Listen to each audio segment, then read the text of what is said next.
So it's officially playoff time. And you know what that means. It's a time where stars' legacies are improved upon or ruined. And I feel like there's a lot of star players put under extreme pressure. So basically in today's video, I'll be naming 5 NBA players who I think are under the most incredible amount of pressure. This will be filled with players who have choked in prior seasons and players who I just think have a lot of pressure in general. But before we get into the video, I ask you to drop a like on this video as it does help my channel grow. Subscribe to my channel if you want weekly NBA content and to reach my goal of 1,000 subscribers. And comment on this video, start a conversation with me as I do respond to all of my comments, and play that intro.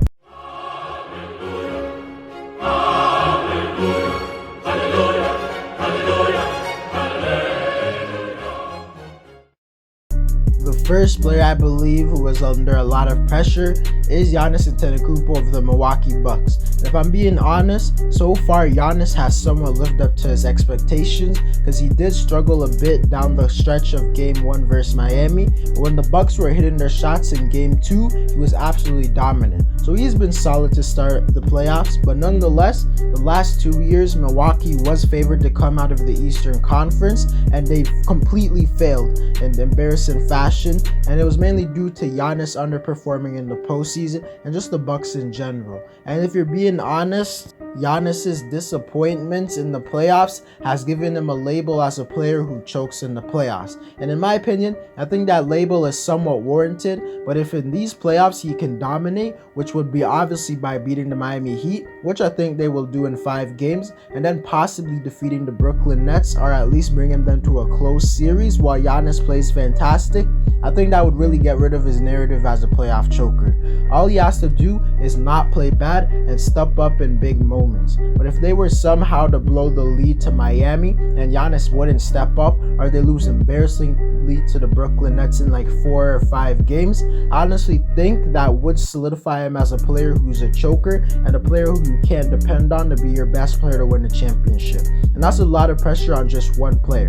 But in my opinion, I think he will honestly step up to the task and play amazing this playoffs. This is mainly because of it seems like the Milwaukee Bucks have figured out Miami's scheme, and also the Bucks are just way better as they have better shooters, and obviously they have Drew Holiday this season, and Brooklyn doesn't really have anyone who could guard Giannis, so I think he would dominate in the series against them.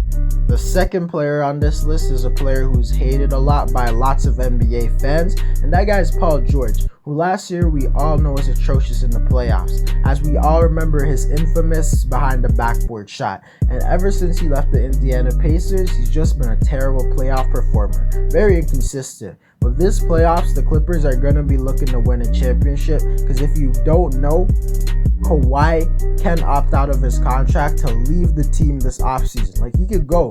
And in my opinion, if the Clippers don't at least make the NBA Finals, I don't think Kawhi is going to stay with the Clippers. And the Clippers are not even going to make it to the conference finals if Paul George plays bad. Although it is looking pretty bad right now since they're down 2-0 to Dallas and they lost both their home games.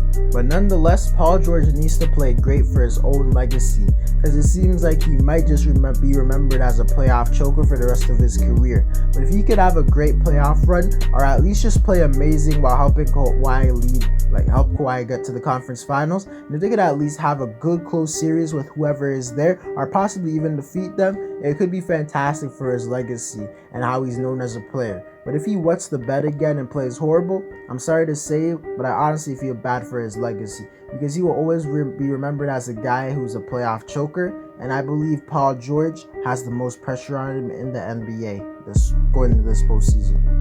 The third player on this list is none other than Paul George's teammate and Kawhi Leonard, who I think also has a lot of pressure on him since he was a part of the team that blew a 3-1 lead, and this includes a Game 7 where I believe he scored like 14 points and shot terrible from the field versus the Nuggets. And this was a year when many people compared Kawhi to LeBron James. And believe it or not, there was actually a lot of people who actually thought Kawhi was better than LeBron. But right after he did that, everyone figured out that LeBron is better, because he would never blow a 3-1 lead. But I expect Kawhi to play great these playoffs, but if there they're ever in a dire situation, I think he needs to step up and lead his team in critical games and critical moments, which is something that I think Kawhi is capable of doing. I honestly have no doubt whether or not Kawhi will be great in these playoffs, because I'm a Raptors fan and I saw him in the postseason, so I know how great he is. But at this current moment, it's not looking great since the Clippers are down 2-0 to the Mavericks. But it's not really Kawhi's fault since he played pretty good in Game 1 and played fantastic in Game 2. So I don't know. The fourth player on this list is none other than Anthony Davis. We all know had a disastrous Game 1, but he played significantly better in the second game. And a lot of fans are calling Anthony Davis an overrated player, and I'm not necessarily just talking about the fan, because obviously if he underperforms in the postseason, he's going to drastically be lowered in rankings of the top players, but he has pressure from the Lakers, because LeBron is struggling with his ankle injury and he's not 100%, meaning Anthony Davis is going to have to play great if they want to make it to even the second round or even get to the conference finals or actually win the NBA championship. The Lakers have given Anthony Davis one of the biggest contracts in the history of the NBA, and that means he needs to live up to it and play like a superstar. And as a fan of the Lakers, I just hope he does. And if I'm being honest, I think he will. Anthony Davis's lack of aggression is usually where his struggles come from. But if he just keeps a good mindset and keeps being aggressive, I could honestly see him playing great every single night, kind of how he did last year.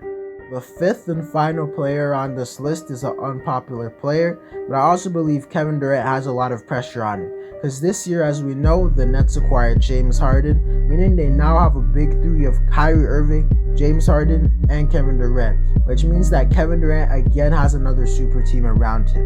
And the reason there's pressure on him is because although I don't think this would be a crazy impressive championship, but if Brooklyn were to win the championship, I don't think it would be that impressive since it was just a super team. But nonetheless, if the Brooklyn Nets somehow don't win the NBA championship, and it's because Kevin Durant didn't play amazing, I honestly think it would damage Kevin Durant's legacy. Because don't forget, all of Kevin Durant's championships have come from arguably the greatest team in NBA history, which in my opinion isn't that impressive in the first place, but now he's on his second super team, and if you were to fail and lose to a team like the Bucks, 76ers, or even the Lakers, it would honestly really damage his legacy. There's no reason the Brooklyn Nets shouldn't win the championship, and no matter what, if they don't, Kevin Durant's legacy will take a hit.